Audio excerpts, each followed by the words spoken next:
که تاسو د رسول الله صلی الله علیه وسلم سیرت مطالعه کړې وي نو حتما به د موتلی نوم سره آشنا یاست. دا جګړه هغه جګړه وه چې د نړۍ ستر طاغوت یې په لړزه کړ.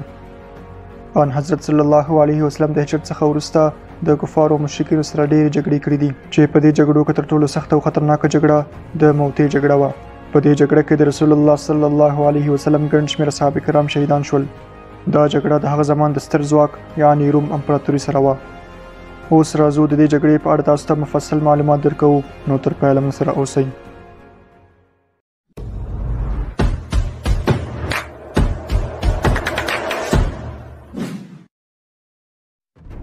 د موتې جګړه په 8 هجري قمري کال کې چې د 623 میلادي کال سره سمون خوري واقع شوه. د دې جګړې د علت په باره کې مختلف روایت را نقل شوي دي، اما مشهور او قوي نقل دا دی چې د حدیبیې صلح څخه وروسته پیغمبر د اسلام صلی الله علیه وسلم خپل دعوت ته جهاني شکل ورکړ. هغه د حبشې، مصر، روم او فارس پاچاهانو ته سفیران ولیږل او هغوی اسلام ته دعوت کړل.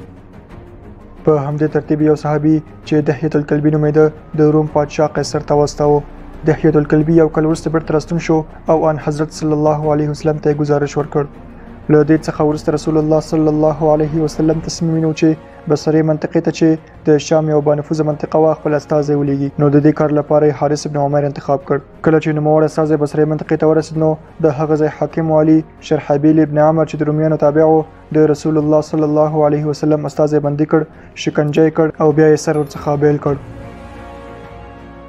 کله چې د الله نبی ته دا خبر ورسېد نو ډېر خفګان ورباندې مسلط شو او د شام له رومیانو سره یې د جهاد فرمان صادر کړ. ان حضرت صلی الله علیه وسلم د جنگ لپاره 3000 کسان آماده کړل. لمونځ یې په جماعت سره ادا کړ او بیا یې وروسته د خدای پامانۍ پر مهال رسول الله صلی الله علیه وسلم هغوی ته وفرمایل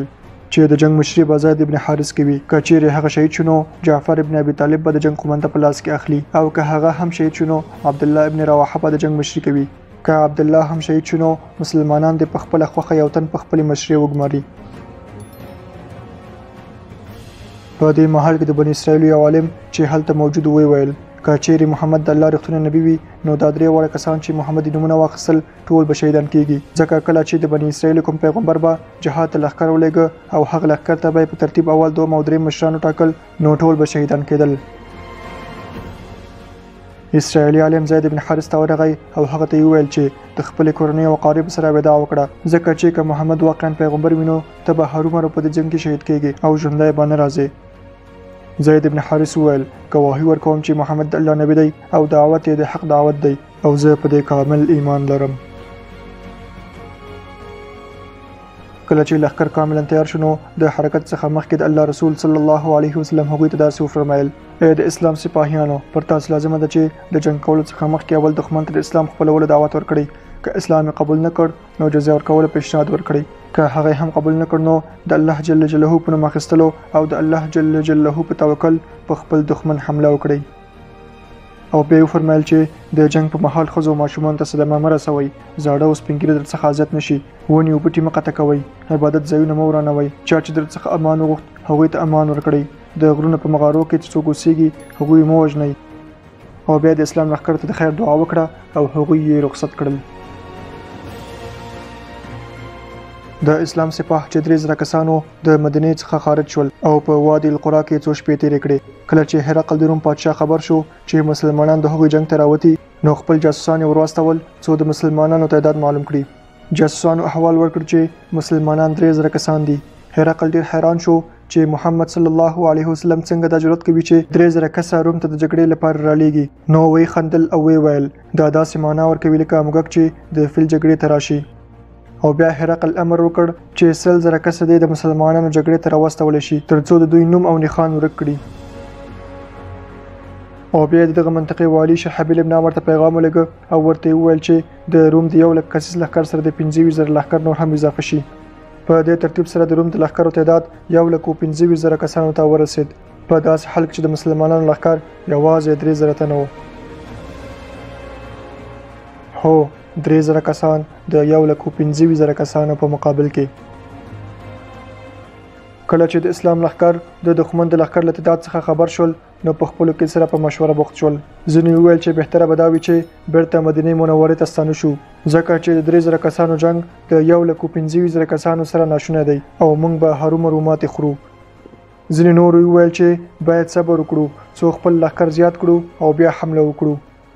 مګر په دې محل کې عبد الله بن رواحه جګ شو او ویل ای مسلمانانو آیا تاسو له هغه څه ویریږئ چې موږ او تاسو ارمان درلود آیا موږ د شهادت ارمان نه درلود موږ د لښکرو په تعداد نه بلکې د خپل ایمانونو په واسطه جنګیږو موږ هغه څه لرو چې دښمن یې نه لري موږ د ایمان قوت لرو او زموږ دښمن ایمان نه لري موږ د الله جل جلاله لپاره جنګ کوو او دښمن مو د دنیا لپاره ای مسلمانانو پوه شئ چې موږ ته به حتماً یو ویاړ په نصیب کیږي که شهیدان شو هم مو ویاړ او خیر په نصیب کیږي او که فاتحین او غازیان شو نو هم مو ویاړ او خیر په نصیب کیږي نو د الله اکبر په ناره سره پر دښمن داسې حمله وکړي چې ټول روم د مسلمانانو رعب او ویره کې ډوب شي او د ظلم کاسره نسکور شي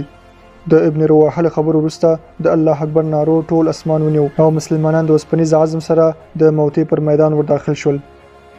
د موتې جګړې نوم د هغه د واقع کېدو له محل څخه اخیستل شوی ځکه دا جګړه په شام کې د بلقا په منطقه کې د دمشق سره لند د موتې په نوم په یو منطقه کې واقع شوې ده بلاخره دواړه لښکرې د موتې په میدان کې سره مخامخ شوې جنگ پیل شو د اسلام سپاه په خپل کم تعداد سره دښمن ته ډېر ستر تلفات واړول د مسلمانانو مجاهدینو سربازي د دښمن په زړه کې ویره واچوله ان تر دې چې د رومیانو سپاه سالار خپل لښکر ته وویل عجیبه ده چې دا مسلمانان خپل مرګ ته دومره خوشحاله کیږي لکه څومره چې موږ خپل ژوندي پاتې کېدو ته خوشحاله کیږو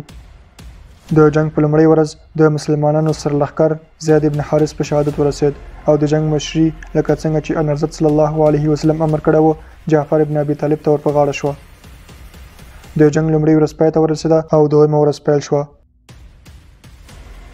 دواړه لښکرې سره ونښتې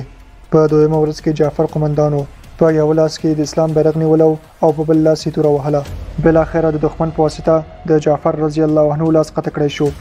جعفر بیرغ په خپله مبارکه خوله کې ونیو او په یو لاس یې جنګ کوو تر دې چې بل لاس یې هم قطع کړی شو د هغه مبارک دواړه لاسونه قطع کړی شوي وو خو د اسلام جنډه یې په خپله خوله کې نیولې وه تر دې چې سر یې هم د کفارو لخوا قطع کړی شو او د اسلام جنډه پر ځمکه ولوېده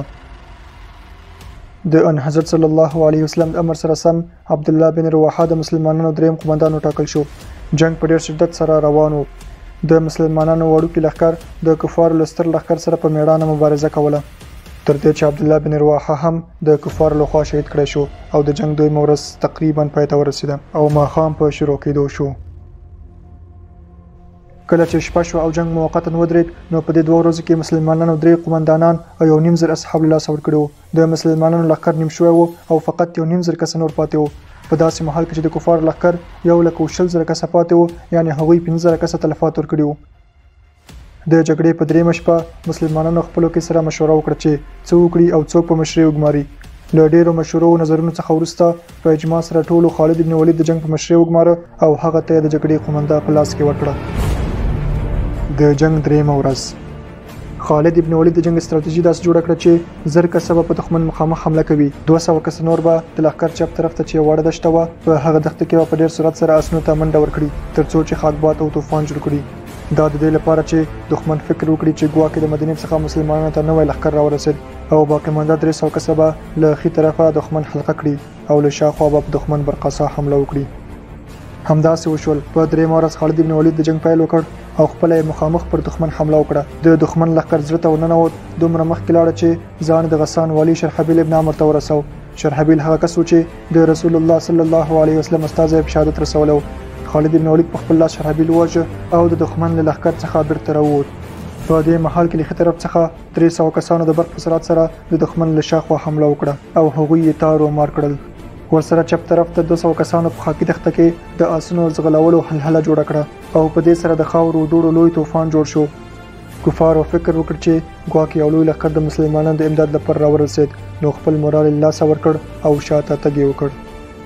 د جګړې په درېمه ورځ مسلمانانو ته الله جل جلاله لویه کامیابي برخه کړه او هغوی فاتحین وګرځول د روم لښکر آرام را به قب نشیني کوله تر دې چې د مسلمانانو له سترګو څخه پناه شول او بیرته خپل هیواد ته ستانه شول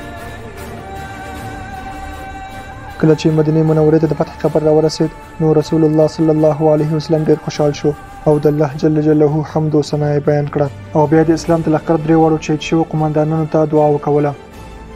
د دې خبر قاصد پوښتل اې د الله نبی د قمندانانو د شهادت خبر خو ملت اوس نو درکړی ته څنګه خبر شوې رسول الله صلی الله علیه وسلم فرمایل په هر څه خبر یم لدې څخه هم خبر یم چې جعفر ابن ابي طالب ته الله جل جلاله د 200 پر ضد وزاري ورکړي او هغه اسمانونو ته وخېژاو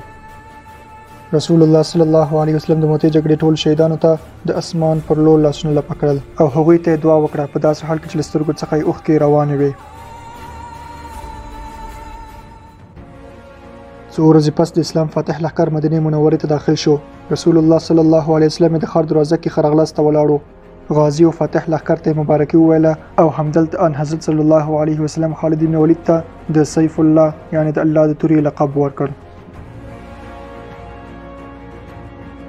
زمونږ د نن ورځې ویډیو همدلته پای ته رسیږي، خو څه چې اړین دی هغه دا دی چې نبوي سیرت او د صحابه کرامو تاریخ مونږ او تاسو ته په دین باندې د غیرت کولو، رشادت او همت را زده کوي. الله جل جلاله دې مونږ او تاسو ټولو ته توفیق را په نصیب کړي څو د هغوی لاره تعقیب کړو.